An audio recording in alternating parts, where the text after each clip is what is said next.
திக்கான கன்சிஸ்டன்சிக்கு வந்துச்சுன்னா ஃப்ரீஸ் பண்ணி எடுத்தா கேக் ரெடி. ஆக்சுவலி எனக்கு என்ன டிஷ் செய்யறதுன்னு யோசிச்சு கன்ஃபியூஸ்ட் ஆகுதுங்க.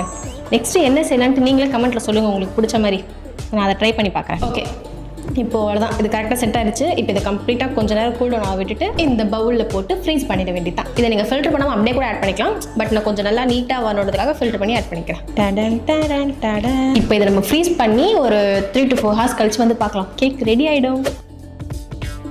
ஃபைனலாக கேக் பார்த்தீங்கன்னா ரெடி ஆயிடுச்சு. இதை சாப்பிட்றதுக்கு இந்த வாட்டி ரியாக்ஷன் ஆக கூடும். ஃபஸ்ட் நான் டேஸ்ட் பண்ணிடுறேன். நல்லா இருக்கு. ஓகே, ஓஹோன்னு இல்லை, ஓகே. எஸ் அஃபிஷியல் கொஞ்சம் இங்கே வாங்களேன். Yes come in. இன்னைக்கு என்ன கரும்பு செஞ்ச?